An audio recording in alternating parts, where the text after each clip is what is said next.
पिछले एपिसोड में हमने देखा कि अनुष्का अभिजीत का सिर फोड़ देती है और उसके दुश्मन से ही दवाई लेकर के आ जाती है। पर अनुष्का जब घर आ जाती है तो अभिजीत कहीं नहीं मिलता। वो पूरे विला में अभिजीत को ढूंढने लगती है। जब लाइब्रेरी में घुसती है तो देखती है कि अभिजीत एक चेयर पर बैठा हुआ है और कुछ पढ़ रहा है। लेकिन जो बात उसे सबसे ज़्यादा हैरान करती है वो ये थी कि उसके सर पर तो कोई चोट का निशान तक नहीं था। वो पूरी तरह गायब हो चुका था। अनुष्का धीरे से उसकी ओर बढ़ती है। उसके हाथ में बहुत सारी मेडिसिन और पट्टियाँ थी। वो घुटनों के बल बैठ जाती है और अभिजीत से माफ़ी मांगने लगती है। मुझे माफ कर दो, मुझसे बहुत बड़ी गलती हो गई थी। तुम तो बहुत खतरनाक निकली।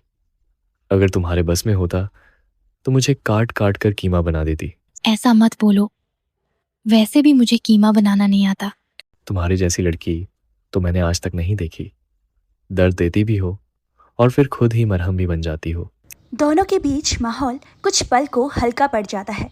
लेकिन तभी अनुष्का हैरानी से पूछती है, वैसे तुम्हारी सिर की चोट वो अचानक गायब कैसे हो गई? वहां तो गहरी चोट लगी थी। शायद मैं जल्दी रिकवर कर जाता हूँ। हर जवाब अभी नहीं मिलेगा। अनुष्का, तुम जिस सच्चाई की तलाश कर रही हो वो तुम्हें तब मिलेगी जब तुम तैयार होगी उसे जानने के लिए। अभिजीत अनुष्का की आंखों में दिखता है जिसके अंदर बहुत सारे सवाल चल रहे थे। जैसे अनुष्का बहुत कुछ पूछना चाहती हो पर उसके मुंह से एक शब्द तक नहीं निकल रहा था। तुम इतना क्यों सोचती हो? मैं तुम्हें कुछ भी नहीं बताने वाला, इसलिए फालतू मत सोचो। आज तुम्हें तुम्हारे फेवरेट छोले भटूरे खिलाने चलूंगा। अगर साथ चलना है तो बताओ, वरना अकेले जाऊंगा। बता दो ना, मेरे पेट में वैसे भी एसिडिटी है। इतनी सारी बात नहीं पचा सकती, मर जाऊंगी मैं। अनुष्का की बातों को सुनकर अभिजीत को हंसी आने लगती है। वो बोलता है, तुम बिल्कुल बच्ची जैसी हो, एकदम मासूम और पागल। और तुम एकदम गिरगिट जैसे हो, तेज और रंग बदलने वाले। अनुष्का की बातों को सुनकर अभिजीत उस पर आंख निकालता है। अनुष्का अपनी नजरें नीचे कर लेती है और अभिजीत उसकी थोड़ी पकड़ता है और बोलता है, मैं गिरगिट नहीं, मैं पेंगुइन हूँ। अभिजीत की बातों को सुनकर अनुष्का हंसने लगती है और बोलती है, हाँ, वो बर्फ में चलते रहते हैं, पूरा दिन अपना पिछवाड़ा मटकाते हुए। अरे पागल लड़की, मैं उस कारण से नहीं बोल रहा। मैं बोल रहा हूँ कि वो जिससे प्यार करते हैं उसके साथ लाइफ टाइम तक रहते हैं। वो अपने जीवन में एक ही जीवन साथी बनाते हैं, दूसरा नहीं बनाते। उन दोनों का प्यार सच्चा होता है और मैं भी ऐसा ही शिद्दत वाला प्यार करना चाहता हूँ। आज के जमाने में शिद्दत वाला प्यार कहाँ मिलता है? प्यार सिर्फ कहने की चीज है, होता नहीं है। ये सिर्फ एक धोखा है जो एक बार जिसे हो जाता है वो जिंदगी भर रोता है। और इस झूठे धोखे में मैं कभी नहीं पड़ना चाहती। मैडम, आपकी शक्ल देखकर कोई इस धोखे में पड़ना भी नहीं चाहेगा। प्यार करने के लिए लड़की सुंदर होनी चाहिए, उसमें लुक, अदाएं, सब कुछ होना चाहिए। तुम्हारे अंदर ऐसा कुछ भी नहीं है। तुम तो चलता फिरता औरत के रूप में एक आदमी हो। भला तुमसे किसी को कैसे प्यार हो सकता है? तुमने मुझे चलता फिरता आदमी कैसे कह दिया? क्या मैं खूबसूरत नहीं हूँ? मैं तुमसे कई गुना ज्यादा खूबसूरत और इंटेलिजेंट हूँ। तुम खुद काले कपड़े पहनकर कबूतर जैसे लगते हो और तुम्हारे कान हाथी जैसे लगते हैं। और तुमने बिल्कुल सही कहा, तुम्हारा चलने का तरीका बिल्कुल पेंगुइन जैसा ही है। तुम्हारी हिम्मत कैसे हुई ऐसा बोलने की? ऐसा बोलकर अभिजीत अनुष्का के बेहद करीब आ जाता है। अनुष्का उसकी सांसों को महसूस कर पा रही थी। वो अपनी नजरें नीचे झुका लेती है। अभिजीत उसके कानों के पास आकर धीरे से बोलता है, बदसूरत लड़की, मुझे भूख लगी है। छोले भटूरे खाने जाना है या नहीं? ऐसा बोलकर के अभिजीत जोर जोर से हंसने लगता है और अनुष्का, वो बहुत ज़्यादा गुस्सा होकर आगे जाने लगती है। पीछे पीछे अभिजीत आ रहा था। दोनों गाड़ी में बैठ कर के एक दूसरे को देखे जा रहे थे। अभिजीत के चेहरे पर अभी भी मुस्कान थी पर अनुष्का मुंह फुला कर बैठी थी और बिल्कुल भी बात नहीं कर रही थी। दुकान का कोई पता तो होगा जहाँ तुम छोले भटूरे खाती हो? राम चाचा की दुकान है, यहीं थोड़ी दूरी पर। थोड़ी ही देर में वो दोनों उस लोकेशन पर पहुंच जाते हैं जहां वो दुकान थी। वहां पर काफ़ी सारे लोग छोले भटूरे खा रहे थे। अभिजीत अनुष्का को चिढ़ाने के लिए गाड़ी से उतरता है और बोलता है, मुझे बहुत ज़्यादा भूख लग रही है, इसलिए मैं तो छोले भटूरे खाने जा रहा हूँ।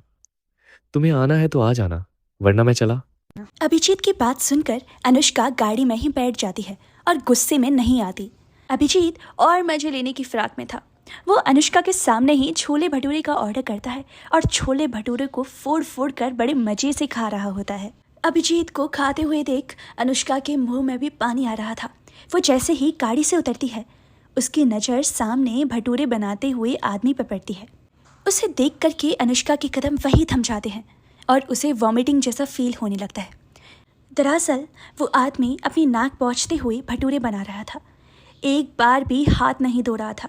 वो अपने गंदे हाथों से बार बार नाक पोंछता और फिर भटूरे बनाया जा रहा था। अब अनुष्का की नज़र अभिजीत पे जाती है, जो बड़े चाव के साथ छोले भटूरे खा रहा था। अनुष्का को अब और भी ज़्यादा हंसी आ रही थी। उसे हंसता हुआ देखकर अभिजीत को कुछ डाउट होने लगता है। भटूरे खाते हुए वो इशारों से पूछता है, क्या हुआ? अनुष्का उंगली से भटूरे वाले की तरफ इशारा करती है। जब अभिजीत ने उस भटूरे वाले को देखा जो नाक पोंछकर भटूरे बनाए जा रहा था, उसकी तो हालत ही खराब हो गई। वो जाकर के वॉमिटिंग करने लगा। अनुष्का का तो हंसी के मारे पेट फटा जा रहा था और अभिजीत गुस्से में वहाँ से आ जाता है और अनुष्का से बिल्कुल भी बात नहीं करता। अनुष्का की हंसी रुकने का नाम नहीं ले रही थी। वो अभी भी हंसे जा रही थी। अभिजीत बोलता है, अब मैं समझा, तुम्हें छोले भटूरे वाले के पास क्यों जाना था। मुझे सच में ऐसी उम्मीद नहीं थी कि ये इतने गंदे तरीके से भटूरे बनाता है, पर तुम तो इतनी चाव से खा रहे थे, फिर तुम्हें दुख क्यों हो रहा है? मैं भूल गया था कि जहाँ से तुम खाना खाती हो वहाँ ऐसे ही लोग रहते होंगे। जो भी हो, यहाँ के छोले भटूरे खाने के लिए तुम तरस रही थी। ऐसा सुनकर अनुष्का को बहुत ज़्यादा गुस्सा आने लगता है, पर अचानक वो फिर से हंसने लगती है। दरअसल अभिजीत के छोले भटूरे खाने का तरीका उसके मन से निकलने का नाम ही नहीं ले रहा था और वो भटूरे वाले का नाक पोंछने का दृश्य बार बार उसके माइंड में आ रहा था। अभिजीत गुस्से में लाल हो जाता है और बोलता है, बेशर्म लड़की, शर्म तो बची ही नहीं है। किसी मासूम को एक गंदी सी दुकान में ले जाकर गंदा खाना खिलाकर तुम खुश हो रही हो। मुझे सच में बहुत दुख है, इतना दुख कि बयां नहीं कर सकती। और ऐसा बोलकर वो तेज तेज हंसने लगती है। इतने में ही उनकी गाड़ी से किसी गाड़ी का एक्सीडेंट हो जाता है। अभिजीत बाहर निकलता है तो देखता है सामने मानव खुराना था, अभिजीत का सबसे बड़ा दुश्मन। अगर वो कभी सामने भी आ जाते थे तो उनके बीच में हथियारों से बात हुआ करती थी। पर आज अभिजीत बिल्कुल अकेला था। बस उसका ड्राइवर और अनुष्का ही उसके साथ थी, बल्कि कोई भी नहीं था। मानव उसकी तरफ देखता है और अपने कदमों को अभिजीत की तरफ बढ़ाने लगता है। मानव के पीछे उसके सारे आदमी और बॉडीगार्ड्स थे, जिनके हाथों में हथियार थे। क्या मानव खुराना इस अपॉर्चुनिटी का फ़ायदा उठाकर अभिजीत को मार देगा? जानने के लिए देखते रहिए नेक्स्ट एपिसोड। अगर ये वीडियो अच्छी लगी तो हमारे चैनल को सब्सक्राइब और इस वीडियो को लाइक कर दीजिएगा। मिलते हैं नेक्स्ट एपिसोड में। बने रहिए CH हेडफोन के साथ।